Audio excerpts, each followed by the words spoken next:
Asia Tenggara selalu menjadi tempat bertemunya berbagai budaya. Lokasinya yang strategis menjadikannya pusat perdagangan maritim. Sejak abad kelima sebelum Masehi, pedagang dari seluruh dunia berdatangan ke Kepulauan Melayu. Mereka tidak hanya membawa barang dagangan, tetapi juga ide-ide baru. Di antara ide-ide tersebut, Islam datang dengan damai dan perlahan membentuk kembali wilayah ini. Video ini akan membahas kedatangan Islam di Asia Tenggara yang berlangsung damai. Video ini akan menyoroti peran penting perdagangan dalam memfasilitasi kontak awal. Video ini juga akan mengkaji pentingnya interaksi sosial dan budaya.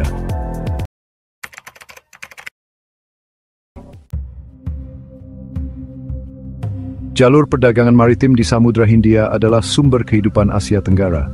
Jalur ini menghubungkan kawasan ini dengan Timur Tengah, India, dan Tiongkok. Para pedagang Muslim, terutama dari Persia dan Arab, adalah peserta aktif dalam jaringan ini. Sejak abad ke-7, mereka telah hadir di wilayah ini. Para pedagang ini tertarik dengan perdagangan rempah-rempah yang menguntungkan. Mereka mencari cengkeh, pala, dan merica, komoditas berharga di pasar global. Namun, pelayaran ini juga memfasilitasi pertukaran budaya. Para pedagang Muslim membawa serta keyakinan, ajaran Islam, dan praktik-praktik mereka. Hal-hal ini disebarkan melalui interaksi sehari-hari dan penyebaran secara damai. Hubungan antara pedagang dan masyarakat lokal pada umumnya harmonis. Perdagangan berkembang pesat atas dasar kepercayaan dan kerjasama. Suasana saling menghormati ini memungkinkan Islam diperkenalkan secara bertahap. Para penguasa lokal seringkali menyambut baik para pedagang Muslim karena menyadari manfaat ekonomi yang mereka bawa. Pelabuhan-pelabuhan besar seperti Malaka, Aceh, dan Makassar menjadi pusat interaksi budaya dan agama. Di tempat inilah Islam pertama kali diterima oleh para pedagang lokal yang melihat nilai-nilai Islam selaras dengan etika dan bisnis mereka. Terbukaan ini membuka jalan bagi penyebaran lebih lanjut keyakinan dan praktik Islam. Perdagangan memberikan titik kontak awal.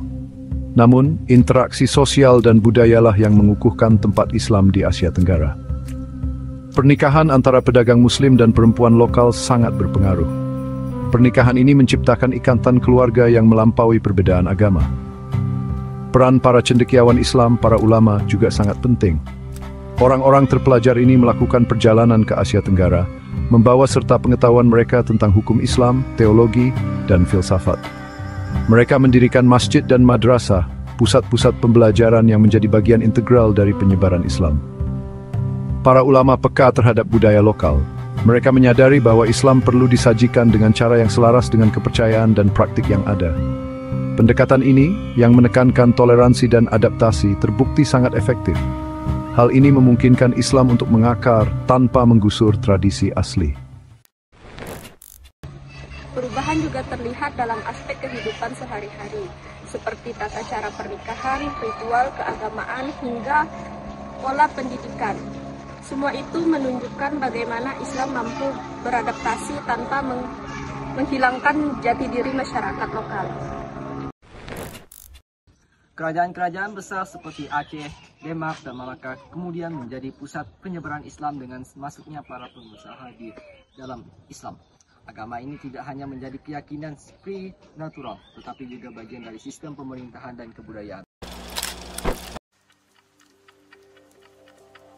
Saat ini, Asia Tenggara merupakan rumah bagi populasi Muslim terbesar di dunia. Islam adalah agama mayoritas di Indonesia, Malaysia, dan Brunei. Pengaruhnya juga sangat terasa di Singapura, Thailand, dan Filipina.